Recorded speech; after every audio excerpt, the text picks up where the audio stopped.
Welcome to Rates and Barrels, presented by E-Trade from Morgan Stanley. It is Monday, July 21st, and Eno is back. Welcome back from Germany, Eno. It's good to be back. I had a great time, but we realized that we had planned it almost perfectly. We were ready to come home. we had eaten so much sausage and drank so much beer. Not the kids, of course. But what I did discover is that in Germany, at the beer gardens, they serve their sodas in steins. Sure. So indoctrinate the youth at an early age, I guess. Lots of pictures of my kids drinking beer-looking liquids out of steins. But we also toured all the great museums and gardens of Hamburg, Berlin, and Munich. Went to the castle that it was the inspiration for the Disney castle. This is a funny little tidbit, though. It's called Neuschwanstein, and the thing that's interesting about it is it was a copy of a medieval castle. It itself was built in 1880, so it is not a medieval castle itself. It is a copy of a medieval castle that this guy, Ludwig II, just came up with. He liked medieval castles, and so he said, let me build one. So the Disney castle is a copy of a copy. Yeah, the more Which you know. Seems fitting. I mean, makes perfect sense now that you explained it, but I never would have pointed at it and said, I don't know about that castle. Is that a true period-specific castle? Also, this has happened to me a lot in baseball, but I went there as like a 5 or 6 year old and testing my memory of it with my children there and going back, I was like, wow, it's not as I remember it. It's one of my earliest memories was there, and I was like, I thought this is not what I remember. Like, I thought I saw knights and they had like jewelry and weapons and stuff. And I didn't see a single weapon on the tour. And I didn't see, there was no knights, no knight armor. Like, I was like, what? Like, what? The way we remember things. Like, I was for sure that Barry Bonds hit 2 walk-off homers against the Braves in the playoffs in 2001. He did not hit a single walk-off home run against I was at a couple of those games. I wasn't like, oh, you were 6 years old. No, I was like 20. Well, you may have stumbled into the memory getting a little jumbled up there. Yeah, I guess so. But you also just build things up, and we tell ourselves stories. Memories are like stories we tell ourselves in a way, And so, I just told myself this. Remember people said Barry Bonds can't hit in the postseason. Right? Oh, and yeah, that was his narrative. That was his coming out season where he's like, no, I can hit in the postseason. You just got to give me more chances, And, so with that in mind, I was like, oh yeah, he destroyed the Braves. And I think he did do really well, but he didn't hit walk-off homers. They were just they were 8th inning homers. It's like, I don't know. Maybe it's just me. Maybe the other people have way better memories. We've already established this with all of it. You know what? It comes and goes in different things. And it's a lot of baseball taking up, for me, a relatively small amount of brain space. So there's only so much you can hold on to. So maybe, that's just the challenge that Do you think you have anything like this? That you remember some Brewers games where you're like, oh, this one Brewer was amazing. And then you look at his stats, and you're like, what? Yeah, I think the memory that came to mind when you were talking about not remembering things accurately from when you were a kid was, I swear, when I was a kid, I went to my first game at Tiger Stadium, the old Tiger Stadium. It was a doubleheader against the then California Angels. And I swear that a woman fell out of the stands, out of the second deck, landed on the field, didn't die, got up and ran, chasing a player for a hug. Now, I don't know how. I can't find proof of that happening.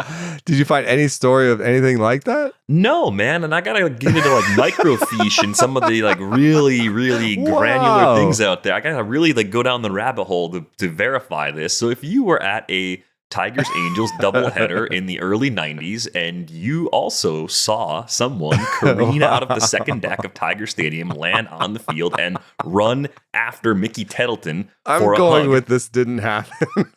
None of it seems like it happened. It sounds completely ridiculous, but I was a child, and that's what I think I bet saw. you she was just a regular, like there was probably somebody on the field, and you just made up the part that she like fell or I didn't know where she came from, so my brain just sort was of just like, it just made up a backstory. Maybe. Yeah. All right. So it. our I'm not faulty brains alone. aside, yeah, you're not alone. I mean, I was about 10 years old at the time, so alcohol had not been introduced to me at that point. So Right. can't use that as Should an have been excuse. pristine brain. Probably about as good as the brain ever was for me at age 10. And here we are, trying to relive it later. So some baseball news you should know. Not a lot of big stuff coming out of the weekend. I did see the Astros yet again impacted by injuries. Isaac Paredes goes on the IL with a hamstring strain.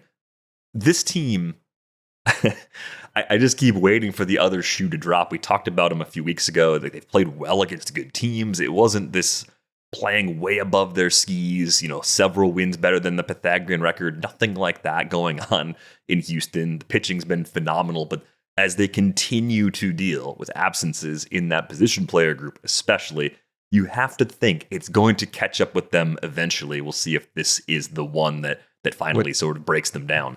You're talking about opening day starters, in the lineup, right? Brendan Rodgers, Jeremy Pena, Jake Myers, Isaac Paredes, and Jordan Alvarez. That's 5 guys. And yes, they are varying quality. I did put Brendan Rodgers on the same list as Jordan Alvarez, but that's more than half your lineup. Like, it's up and down. It's middle, it's top, it's bottom. So this is a rough stretch for them. I think that they are happy that the division isn't amazing. And, I think it's basically the Astros and Mariners will. I think the Astros will come back to earth a little bit with this. I would assume they're going to lose some games. The Mariners are going to get back in it, and it'll be a dogfight for the division. But the Central has cooled down so much. When I left, I thought there were more Central teams that have a shot. Now I think the Central is like, is it over? The AL Central, like. It looked like it was over when you left to me. At least it felt like it was. But also, like, they're not going to create another playoff team. Like, it's the Tigers and that's it. I think Stephen Nesbitt and I talked about this on Thursday. I think the Guardians' schedule, especially before the deadline, is easy enough for them to push themselves back into buyer mode. Okay. And they might do the middle mode where my argument continues to be that you can make a better version of this Guardians team by trading Emmanuel Clase for help somewhere else on the roster. You just roll the dice that your bullpen's good enough. If it's a bat, that it helps you and you're better off. And maybe you'll miss Clase if you lose a couple of ninth inning leads at critical times, but you have to take that chance if it's the right position player that helps you beyond this season. I think most likely, yes, only the Tigers make the playoffs out of the division, but I'm not quite ready to write off the Guardians just yet, which probably means it's someone else. That's the way. Okay. If the AL Central's taught me anything, it's the easiest schedule in baseball for the rest of the season, though, too. So as long as they don't go into sell mode, I think they're still going to be the pesky Guardians. That's my thought. I think it'll be Astros and Mariners in, Tigers in, and then I guess that leaves 3 teams from the East. Right. So one of the Rays, Red Sox, Yankees, or Jays out. Yeah, that's my guess anyway. But if the Mariners just play, what is it, the ball that they want to play, 540 ball? Yeah, 54% ball. If they just play 54% ball, and the Astros come back down to that, there is the risk that it becomes one of the Astros and Mariners making the playoffs and not both. So, because they could play their way below that line together. But I think with some of the Angels being better is interesting because the AL West may not be a great division, but it also doesn't have that many terrible teams to beat up on. Like even the A's are not, I would say, as bad as the White Sox. So, you don't get a lot of cheapies where you're in division. You get a lot of free wins in division. Even the Angels, hey, break up the Angels, man. They're a 500 team and they slug like we've been pointing out. So anyway, this will be a part of the Astros coming back to earth and changing things up a little bit, I think. Yeah. A busy stretch here before the deadline. And the good news for the Astros, Yordan Alvarez resumed swinging a bat on Friday. Some of the comments I saw from Dana Brown pointing to a hope that they can expedite Alvarez's return. I'm like, well, I would love to see him back and back quickly. Is that actually going to play out given how long it's been since we've seen him in early May? It was the last time we saw Alvarez in a game. It's been much, much longer on the IL than expected to this point. But maybe some good news on the other side of that Paredes update. I did see Freddie Freeman have x-rays after getting hit by a pitch on Sunday. Those came back negative. By the time you hear this podcast, you may have another update on his status to begin the week, but it looks like he avoided a serious injury. We'll talk probably in greater detail about the Dodgers on Tuesday's show, just because you look at this team right now and they've been swept by the Brewers twice, which is a bizarro thing to say out loud. It's baseball. Anything can happen, but there are some mounting concerns, I think, with a few key players on that Dodgers roster. So we'll save that for just a little bit later in the week. We did see Nathan Eovaldi get scratched from his Sunday start with back tightness. So he's also in that day-to-day folder for the time being. We'll see if that turns into anything that causes him to miss a little bit of time. But there is I've been struggling, like, as we've been going through these updates for, like, hey, pick this guy up because he's going to get an opportunity. I don't think you should pick up Shea Whitcomb, really. The strikeout rate and the power are not in a line with each other. But there is a pickup here. I like Latz. I don't know that his grip on a starting rotation spot is as tenuous as you can tell his innings pitched per appearance. Like, he has a 6 inning. Then he has a 2 1/3 and a 3 and a 3 and a 3 1/3 and then a 5. So he's basically the 6th starter that's on the roster. But the reason I like him is it's a good fastball, it's a good changeup, and the breaking balls are decent enough. He may have some reverse splits sometimes where lefties will touch him up, but he's a pretty good pitcher, and the stuff has stayed in the longer outbursts. So like he still has, in these longer outings around 98 to 105 stuff plus. So I think he has the stuff to be a starter, and I think he has the command to be a starter. There is some question about the breaking ball, if it's good enough to keep lefties at bay. But, that was a good start against the Tigers, and if I knew for sure that he was getting his next start, I would be pretty in on Latz. His next start, if it is as scheduled, if he takes the Eovaldi start, would be the Braves on Saturday at home.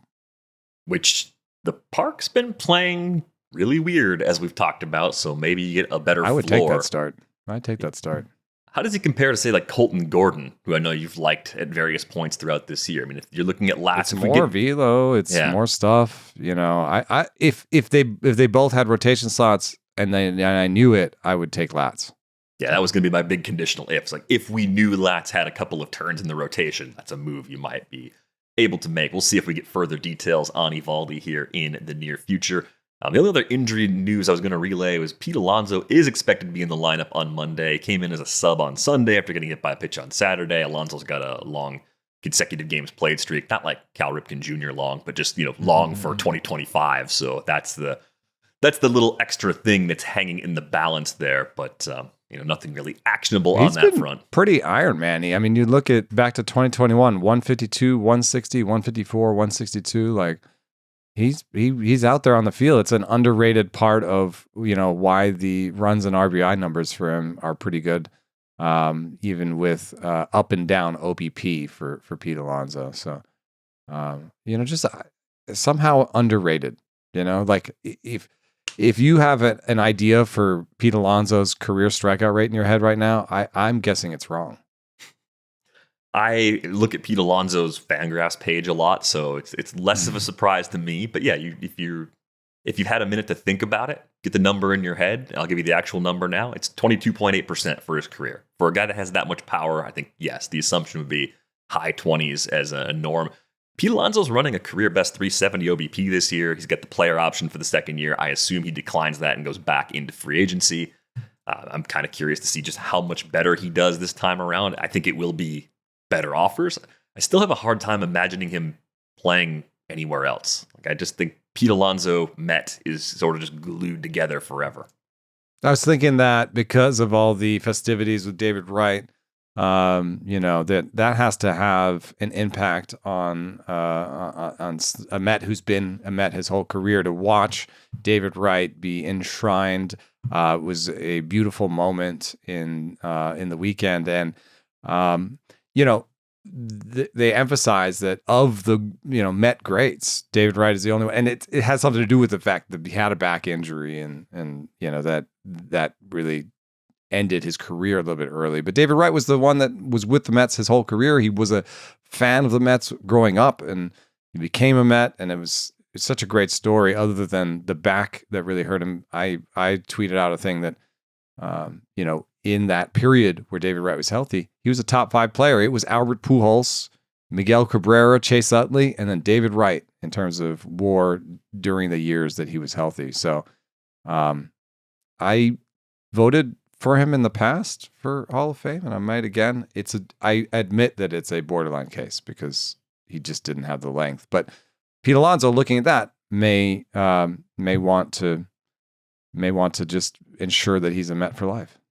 Yeah, we'll see if he gets the opportunity to get the length of the contract that he wants. I think it'll be interesting to see both Kyle Schwarber and Pete Alonso on the free agent market at the same time. Schwarber's a couple of years older, but I think they're both impact power bats, and trying to get that balance right of dollars and years is a challenge for players like that. Even though it's also because Kyle Schwarber is marketing himself as a DH probably, and so he'll get a smaller deal, and that's the downward pressure on Pete Alonso's deals is that his glove isn't great.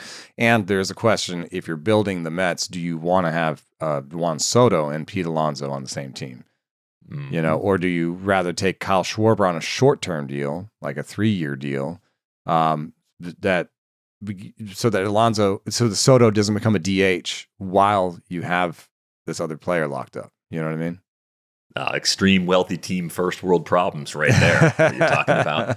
I do think the big difference, though, when you look at their profiles, and this is something we're talking about later in the week as well, the O-swing percentage for Kyle Schwarber, consistently elite, right? Even less chase. And Alonso doesn't have a chase problem. He's lived closer to 30% for the last 3 seasons, 32.8% for his career. Schwarber is in the 24% range each of the last 3 seasons. Like, that's, even though he's a couple years older, the way these two guys might age is going to be kind of fascinating to compare and contrast.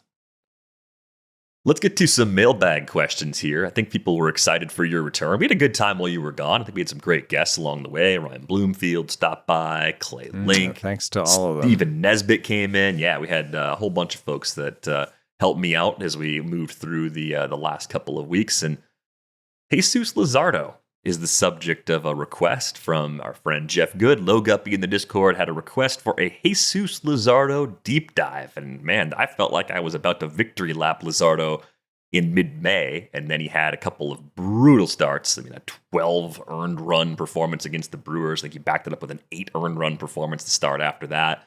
He's had a couple of wobbles after that 2-start stretch, just hasn't quite got all the way back on track. So what do you think's going on with Jesús Luzardo?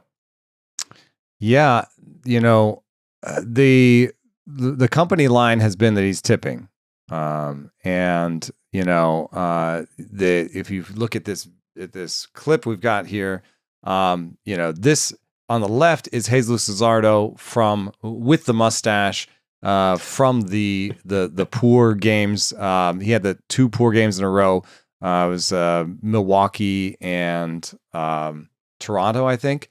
That looks like it's the Toronto game, and he's holding. If you're not looking at this on YouTube, he's holding the ball at his belt, and there must have been some tipping associated with that because they talked about it openly, said there was tipping, and now he holds the ball closer to his chest than his belt, more at sort of pec level. And I don't know what, I can actually see into his glove a little bit more as the new one. So it's not about seeing into his glove. It must have been about how he was flexing his arm or getting into grips, at his belt. So maybe fanning the glove or doing something like that. So he's done something about it. And so then the conversation, it was even some quotes that I read, that this new way of holding the ball has led to problems. And one thing that I would say is I don't think that I can see how that kind of change would affect your mechanics a little bit. Like you're holding the ball to start higher, so you're coming from a different place. But I do also think that that's something that he could probably get used to quickly. This is not asking him to make, I think, a wholesale change. This is like akin to a hitter being like, I'm going to hold my hands higher. I think that's something you can get used to fairly quickly. And so when I tell the story of what has happened since, I say this is actually who Luzardo is. Okay, since that day, he's at a 3.96 ERA with great strikeouts, 46 strikeouts in 36 innings, 14 walks, a little bit not great command, but 3.5 walks per nine. It's not that bad either. A 2.79 FIP with a 370 BABIP. So he's been unlucky with balls in play. But this is kind of who I think he is. I think he's a mid to high threes ERA guy in that park with this stuff and this command. And I think that if you look at, sometimes I think it serves you right. We think of things very myopically, where we look at, I had somebody telling me, Jesus Luzardo is going to end up in the minor leagues, to figure this out. And I was like, no, because he's still better than the guys they have in the minor leagues for, probably. And he can figure this out. I think we sometimes just need to like take a breath and look back. And I know we've been asked for like a deep drill down. Sometimes it's, hey, over the course of his career, he has the exact same ERA that he has right now. And he's been volatile. So I think this is just a player that is, it's like a high strikeout. He's like a streaky pitcher. We don't think of that. We know that happens with hitters, right? We're like, oh yeah, like a streaky hitter. I think he's a streaky pitcher. I think he just goes in and out. Is that a command problem, like a specific pitch command problem? Just like even as simple as fastball. You're not locating your fastball well. You're getting too much of the plate. You get hit hard. You get BABIP'd, which on the surface, that is like you're not actually getting BABIP'd if your command is causing you to give up more hard hit balls. But it looks on the surface like it's purely bad luck. I think to some extent it's maybe slider location, but I think it is commands. I mean, for his career, his slider location is the worst pitch for locating. But for his career, he also has below average location numbers. So I think it's location. And then the other part is, we've talked about this before, I don't think the shape on his fastballs is good. So when he's at 96 plus, I think he's a little bit more susceptible for game to game variations in his velo. So, you can look at, his season through that lens, and the two games that he really blew up and everyone said was pitch tipping. He also had the worst two location plus numbers of the season. So I'm not saying he wasn't tipping, but I see other reasons you could say he just had two really bad games. He was locating badly. They maybe got in his head. So I don't think he's as bad as those two games. But I also think that maybe we were overvaluing him a little bit, if we thought he was just going to have a 3.0 ERA in Philadelphia this year at his age, given the volatility we've seen in his career. I think he's like a mid to high threes ERA guy, good strikeouts, little volatile. Yeah, so it's pretty interesting. I was looking at your updated rankings that you published prior to going on your trip. You got Luzardo at 33 among starting pitchers, kind of in a group that includes Nathan Eovaldi, Ryan Pepio, Clay Holmes, Kevin Gossman, Tanner Byabeat. That seems about right. I think there's Maybe a little more ratio risk, but a little more strikeout potential for Luzardo compared to some of the other guys in that group. Like a little more variance, but plenty to like. Oopsie has a 3.8 projection, but of the guys that you mentioned, the best strikeout rate projection, you know? So, you know, the strikeouts are good. The ERA projection is worse than some of those guys. But, you know, compared to Clay Holmes' ERA projection is way better, but the strikeout rate projection is way worse. So, but I think there's some volatility in that group. They're also, I think, better than the guys who have more volatility, like the Grant Holmes, Jack Flaherty, Yusei Kikuchi grouping in 50, you know? So I think he's better than that. Maybe that's a little bit high. Maybe 33 is a little bit high for him, but he's basically played to the projections that gave him that ranking since those bad games. Yeah, that's really interesting, but appreciate the question from Low Guppy. I think the other thing I'd throw at everybody is that if you're trying to trade for pitching, I think the inconsistency of Luzardo actually makes him more attainable than some of the other guys that are ranked near him. So when you're trying to figure out trade targets, it's always about finding the willing other side. Yeah. I think the other side is more willing with Luzardo than they are with some of the other guys in the tier. Well, like just around him, you have Eovaldi, right? And maybe the injury changes that. But, you know, Eovaldi has injury risk, and we've seen him lose velo over the course of the season, and he has been way more steady. So he might actually be harder to get. And, you know, I might just take it's. And if you're in the position right now, if you're trying to acquire pitching, the variability in Luzardo might be good. Yeah. Because could you catch lightning in a bottle? Like you may want to just, like, his upside could be better than Eovaldi's for the next 2 months. Yeah, could definitely see that. A couple more questions to get to from the mailbag. You can send questions in through the Discord. Use the mailbag channel. It's the easiest way to reach us. The Rates and Barrels Gmail account has been absolutely peppered by spam, so that thing might be totally donezo at this point. Maybe a new email address will be released here in the near future. This question came from Lou Gleich. Pointed out Jorge Polanco's strikeout percentage is way down this year from 29.2% last season to 13.8%.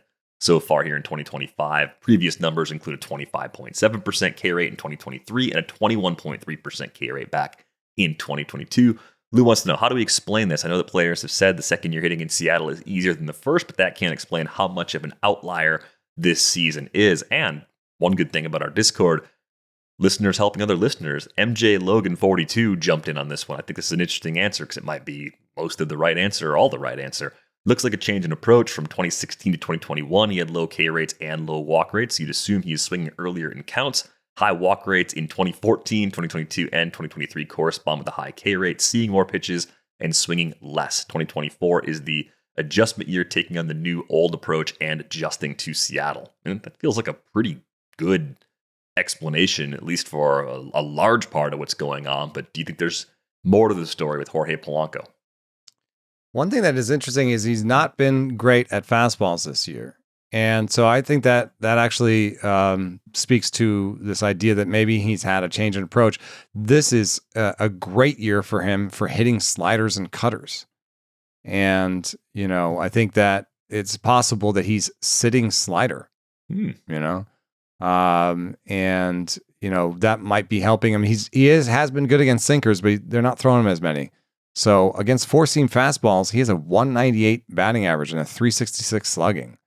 And that's been pretty poor, but he has a really low whiff rate against four-seam fastballs. So he's just basically, I think, sitting slider and cutter and fighting the four-seam fastball off and doing his damage on the slider. What you've seen is a slight uptick this year in swinging at breaking balls. I had it in front of me, and then it went away. I don't know why. But yeah, he was swinging at breaking balls at a sort of a 25% rate last year, and 29%, and this year 32%. So he's definitely swinging at breaking balls more and at four-seamers less. It's the smallest. It's the highest ratio of swings at breaking balls to swings at fastballs. So I think he's just fighting off fastballs and sitting slider. What does that mean? when I say that to you, how do you feel about him? That makes you feel worse about him, maybe, right? It makes me think there's another chapter where the league's going to give him even more fastballs if he's not handling velocity well, and then the K rate might go up a bit more. But it's an interesting adjustment to make, and I wonder if that's one way to temporarily counteract the effects of maybe losing a little bit of bat speed. Like, is that also part of the story with Polanco? Has he lost anything in that regard? Because if you can't get to the fastball, that no longer is your pitch. If you can't hit four-seamers the way you do when you came into the league, you have to have another note. You have to have another adjustment that you can make. So is this as the result of losing skill, or is this just a tactical adjustment? I think he must have done some bat speed training, actually, because in 2023, he had a 70.6. 2024, he's down to 69.7 when he was hurt. And then this year, best bat speed in the tracking era, 71.8. But it's 44th percentile bat speed. So he's doing all this with a lower top-end bat speed than other people. And so I do think, given that skill set, it is probably a good idea. We might have the adjustment already happening in the game against Houston. He saw 65% four-seam fastballs, the most he'd seen all season. He did manage to get some RBI in that game. And I believe it was on a breaking ball. Of course. So the question is going forward, and we've talked about Polanco a couple times on this show. I think at one point in May, he was a shallow league drop consideration because after a red hot start, he cooled off a lot. What do you think he's going to be value-wise here on out? Like, what's the appropriate expectation the rest of the way? I mean, I'm looking at the player rater for hitters. What do you think he's put in the bank so far? Where do you think among all hitters Jorge Polanco is? Oh, you're already looking at it. Yeah, I mean, it says here that he's the 126th batter so far this season. Mm-hmm. Which is not great. It's usable. It's just, it's like, are you excited that's about who that? He is. Yeah, that's who he is. I do think that he's right on the line. If you have a 15-team league, he's right on the line where he's not quite set it and forget it. You know what I mean? Like there's players where you like I think of them as like non-MI, right? Like guys who start at second and short. You don't really want to be like, am I playing him this week? You kind of just want to set it and forget the top of the lineup, and then you're playing around with MI and util and CI, right? Where you're like, ooh, this guy's going to play more this week, and he's seen too many lefties, and you're kind of playing around with those spots. I think Polanco is a sort of a back end MI where there are weeks when you would want to play somebody else. I'm not even sure though exactly what rubric you'd use because he's a switch hitter, but maybe you would play him less at home. Man, you clobbered my follow-up question. You knew it was coming already. I was going to say, how do you decide in the case of Polanco, like a team that he's been better has a bunch at home of this year. elite fastball guys? Yeah, like there's nothing like, he's going to face 3 starters with elite fastballs. Like what? Like you're looking for that? Like that's, or maybe you just have another guy who is higher upside, but like sits against lefties. So you're like, I play Polanco when I don't play this other guy. But how about this? Would you rather Tommy Edman or Jorge Polanco? See, I think Edman's a little more schedule dependent because he does so much of his damage against lefties. So if you're assuming a neutral sort of schedule, maybe you could use the both of them where you're like, Edman's seeing lefties this week. I'm playing him. Otherwise, I'm playing Polanco. Man. But if you had to choose, it's kind of hard. Because if you look at Edman's Polanco. rolling WOBA, Edman's been like not a league average bat for a while now. Yeah, I kind of think I'm just leaning on Polanco unless there's multiple lefties for that schedule segment for Edman that would be enough to maybe flip it the other way. Yeah, I've got a team with Edman and India and Colt Keith and like I feel like I might as well just throw Polanco in that mix and just not ever know who to play. Yeah, I mean that's one where you're like, okay, does anyone have an extra game on the schedule? Yeah, every little detail matters in that case because those guys would be so. I just picked up Brady House clustered. to throw in that mix. I'm playing Brady House over Tommy Edman this week. I mean, okay, so taking it one step further, is there something else you use? You mentioned like the Tommy Edman, the rolling numbers are just bad for a prolonged stretch now. Are you more susceptible to leaning into something like last 30 days or last 14 days even? Like what are you doing when you've got 3 or 4 options for 2 spots and so much of it looks similar in any given week? I just mostly use matchups in terms of quality and then and handedness and then where they're going. I don't try to look too much at who's hot or not for those decisions. But I think with Edman, it's a little bit relevant because he had this burst of power with joining the Dodgers. And I think that changed some of our ideas of like who he could be going forward. And the rolling Woba is more in line with what he had been doing before that. Right. So it's a little bit more like, oh, this is a guy who's not stealing as much anymore. And I thought he could offset that by maybe turning into like a 20 homer guy. But I don't really believe that. I think he'll end up with like 15 homers and 10 stolen bases this year and be a guy that's useful to the Dodgers because he plays all over and makes contact, but be less and less useful in fantasy.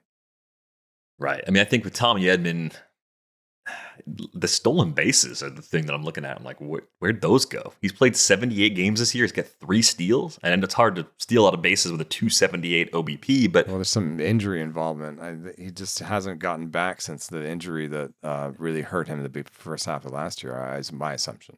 Yeah, and he's 30. So is it going to come back? Maybe. I think a full off season to get healthy could work wonders for him. So I'm kind of curious to see what the makeup of the roster is going into next season. I could see Tommy Edman being kind of an oatmeal-y draft and hold or even like a bench sort of guy that I actually like next year, even though he's in a pretty lengthy slump right now. I mean, I'm surprised he's turned into a guy that is balanced this way. Like the peak versions of Tommy Edman were 11 to 13 homers and 27 to 32 steals. Yeah. And now it's 11 homers this year with 3 steals. And like I look at the power and I'm like, do I really trust that's going to hold up? I believe that power. Yeah, exactly. So it really could be a 10-10 guy in projections next year. Yeah, so you might be extremely cheap for deep leagues. Probably someone that will end up, if I were playing an NL only league, would end up on my team as a discounted player because he'll still play. Probably time will be there, and I don't think he's quite this bad either. This seems like an overcorrection as a function maybe of the health issues that he mentioned. Polanco's floor is much because he doesn't have that versatility really. So Polanco's floor next year is worse than Edman's. The other odd thing about Tommy Edman, though, too, when you take a look at the 3-year snapshot of his BABIPs, 275, 257, 235. Also not quite in line with the type of player in my head. Kind of like the Pete Alonso strikeout rate thing you mentioned earlier. If you'd said, what's Tommy Edman's 3-year BABIP? I would have said something like, I don't know, 280, 290. His career's 292. Yeah. Instead, it's in the 250s. Like, that's just kind of strange. I would assume that this means that defenders have figured out how to defend him. This reminds me a little bit of Jeff McNeil when he was just going the other way all the time, and they figured out how to defend him. And Jeff McNeil's having a resurgence this year based on the old Daniel Murphy, pull your balls in the air approach, which seems weird. You wouldn't tell McNeil to do that. You wouldn't think he had the power to really do to take that kind of approach. I think it just means he's. Like the defense, the reports, like the advanced scouting is out of line with what he's doing.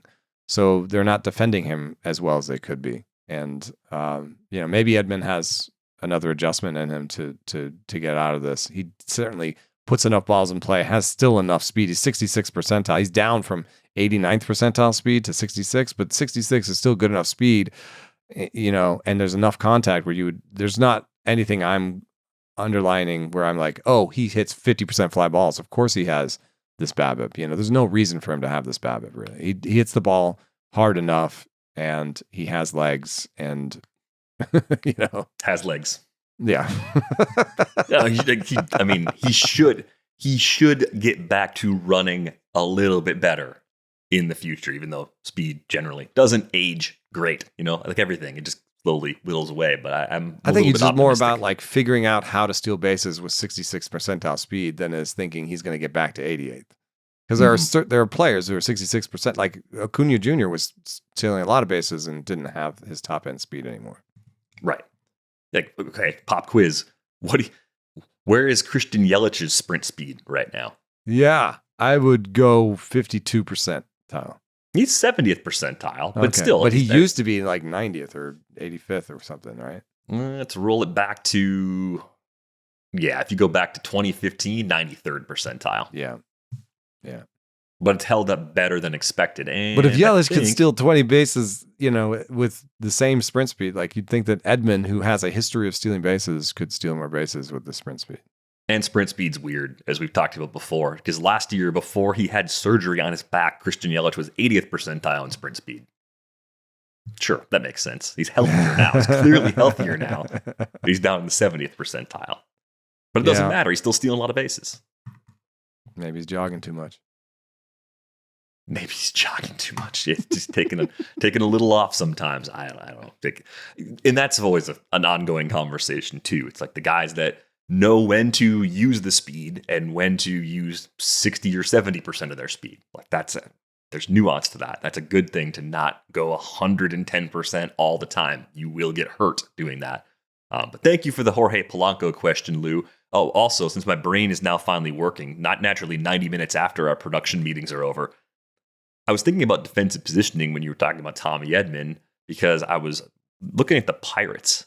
This is probably while you were gone, and wondering if there's anything we can look at, any good information we have about teams using defensive metrics efficiently. How could we grade them? Is there anything on the public side we have at our disposal that is a good way to know if players are being positioned well or not? One thing that I think you can tell is, let me see if I can do this really quickly, because it's not on the rundown. Yeah, I mean, good job. Just here, first day back. Here's a big thing. Why don't you look this up on the fly? UZR is gone.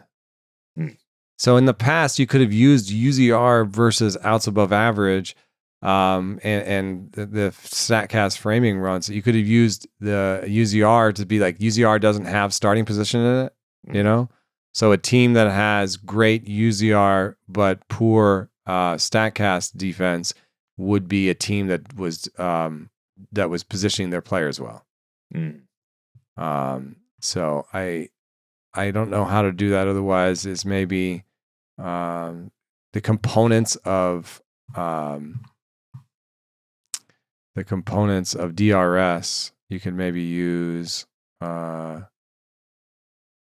Let's see here. Tampa Bay, or there's a team that has good fielding plays, runs saved above average, that is bad at it. Pittsburgh is bad at it. But their overall DRS is good. Does that say something? Well, so Pittsburgh was the team I was thinking of originally. I dropped it in the Pirates channel to ask if anybody who watches them every day has seen consistencies with positioning being bad. And it all came from the O'Neill Cruz work in center field, and a particular play that I saw where they got walked off by the Royals, and Cruz was like a step and a half away from being able to catch the ball. And it looked, the way he was approaching the ball, to me, I was like, did they have him positioned right for that situation? It wasn't even criticism. It was more just an open question, like trying to understand. And it's also very hard when you're watching a game on TV to see what position looks like, because you rarely get shots of where everybody's playing, which is, the game moves so slow. How do we not have more stuff like that visually presented? Why does every game I watch look so similar? I will ask Mike Petriello about this. This could be a good segment to do with Jed or Trevor in the future. And I'll ask him if there are some component stats that I can use to kind of get a sense of this. Because there's so much stuff on Savant now that I feel like sometimes he'll be like, oh yeah, it's right here. It'll be a one-line response in the email. You should know where this is. Yeah, it's been here for 5 years. I used to get admonished at Fangraphs all the time because we'd be having a team meeting, and I would say, it'd be great to have on the site is this and this, and they'd be like, it's on the site. Yeah, it's been there for 4 years. Where? It happens. I've been there. I've been there. Let's get to where the money went here before we sign off on this Monday. Looking at the online championship, the 12-team leagues over at the NFBC and the NFBC main event, getting a good group of common names. It was Luke Keaschall week. He's among the many Minnesota Twins currently progressing in rehab assignments, and I'm kind of excited to see how they make all the pieces fit in that lineup and to see what this team does at the trade deadline. Keaschall, of course, had a forearm injury that cut the start of his big league career really short. The first run was only 7 games before he got hurt. So I keep looking at this guy and saying, hey, maybe there's actually a 2-month window where Luke Keaschall is a difference maker from a fantasy perspective now that he's moving through that rehab assignment. What do you think happens with the Twins lineup when he comes back? What is the corresponding move? You've got right now in Minnesota, I guess Brooks Lee is an everyday player now, although there are these random spots where Brooks Lee, and it's not just he plays against every lefty, but there are just some righties that they sit Brooks Lee against. And when they sit Brooks Lee, it's usually who gets a chance because of it? Ty France? No. It's hard to say. Bader? Is it Cody Clemens? Cody Clemens? Yeah, it's a different guy every time, but it's a lot of times it's Cody Clemens is in the lineup instead of him. And Cody Clemens has added a ton of bat speed, and I think that's why he's still getting these chances. And that all that bat speed he's added has changed his upside as a player. I mean, you just look at it, 14% barrel rate this year, 52% hard hit for Cody Clemens. But at the same time, if you're the Minnesota Twins, you can be invested in Cody Clemens' outcomes because he would be a free found player. Maybe Ty France is the guy who loses time.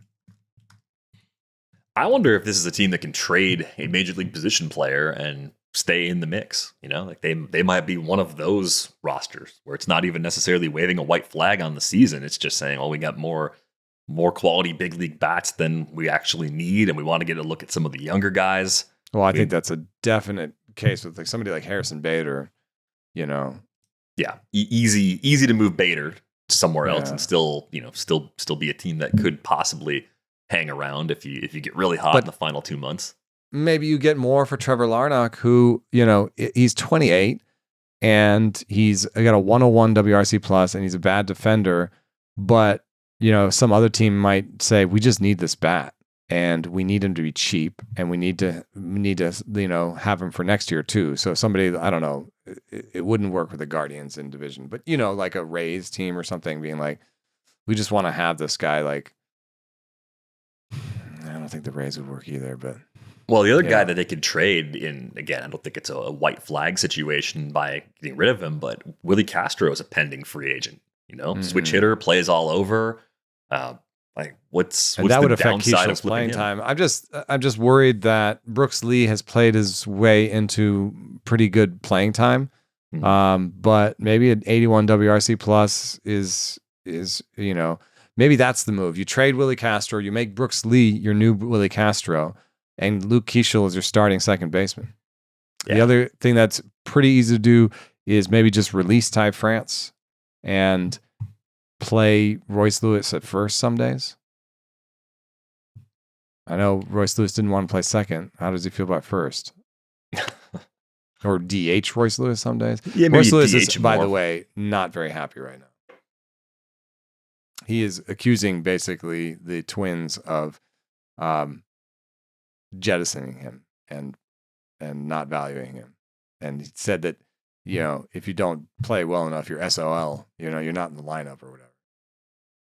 I don't know. I think they still care about him. So I don't know. There is a problem if your player is making comments like this because he doesn't feel valued. But Royce Lewis has sat twice since he came back from the IL. Is he losing time? I think that they're standing by him.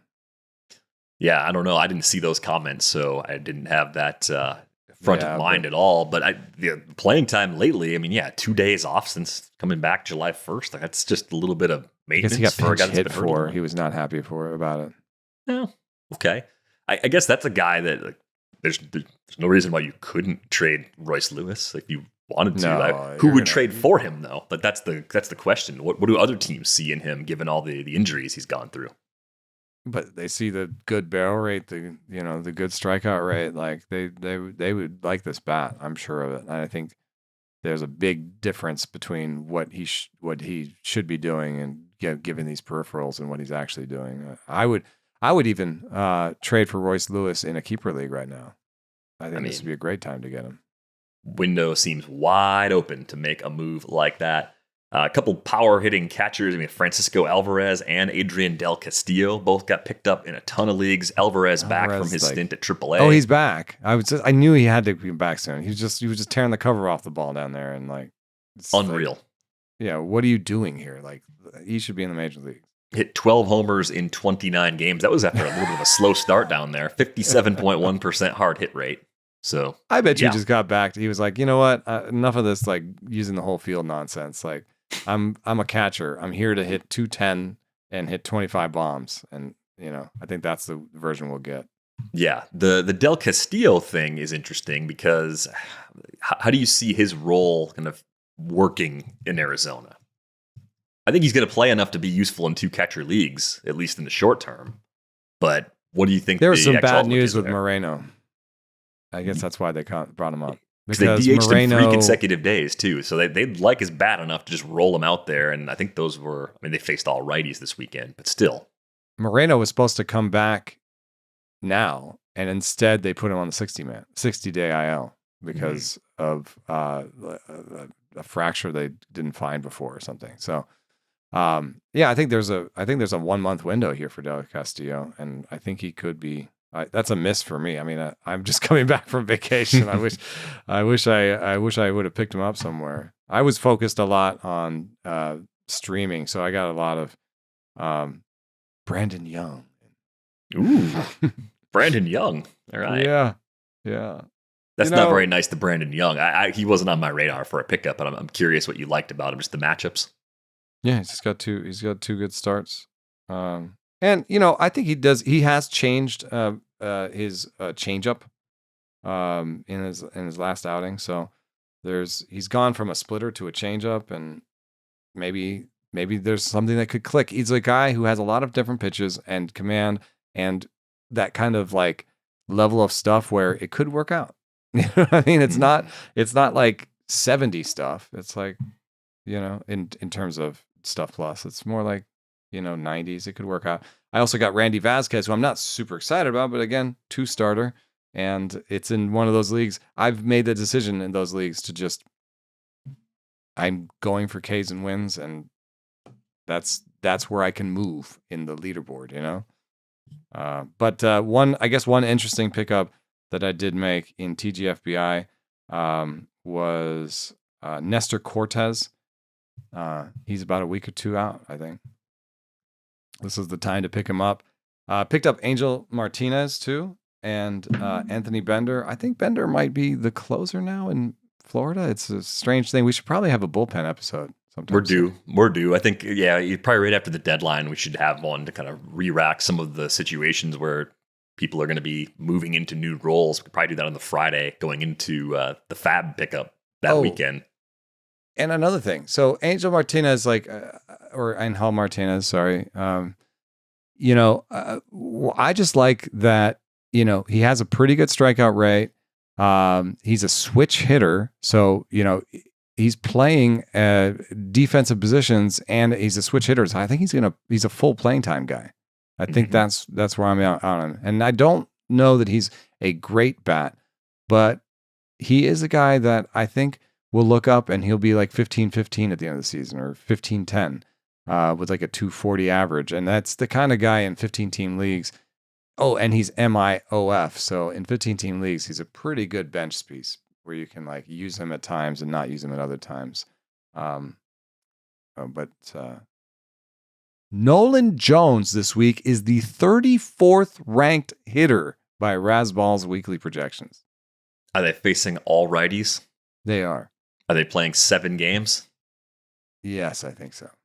Yeah, that tracks. But this is a thing that a lot of people don't do that the highest level players do. They bat stream. You got to bat stream at the 15-team leagues, especially like that. You have to bat stream, and that means you have to cut guys who are going to play less because of how they're utilized. So, an example for me, I had to cut Dominic Canzone in a 15-team league because I saw a lot of lefties on the schedule for 2 weeks. Yeah. And I like Dominic Canzone. He should be rostered, but I needed something else. So I had to roll the dice that someone else would pick him up and I wouldn't get him back because he wasn't going to play enough to be in my lineup for two straight lineup periods. And that was the cutoff. That was the worst player I had on my roster at that time. But I see some dropping and some picking up of Zebby Matthews. So I think I would just like to throw out there that I'm buying Zebby Matthews. The strikeout rate is good. The walk rate is good. The stuff is good. The locations haven't been great so far. And the 410 BABIP alone, like you can do old school or new school pitching analysis on Zebby Matthews. And I think you'll come up with the same conclusion that he's a pickup. Yeah, we didn't know going into the weekend that he was going to start on Saturday in Colorado. That was a TBD Friday morning when Clay Link and I recorded the episode. But yeah, everything looked really good with Zebby in his last rehab start. And I think now that he's not pitching in Coors for his next turn, things are looking up for him. It's a guy that still should fit in that rotation for the next several weeks, maybe even the rest of the season, depending on what happens between now and the deadline in 11 days. We need to go on our way out the door. A reminder, you can join our Discord with the link in the show description. You can find us on Bluesky, Sarris.bsky.social. I am dvr.bsky.social. Thanks to our producer, Brian Smith, for putting this episode together. We're back with you on Tuesday. Thanks for listening.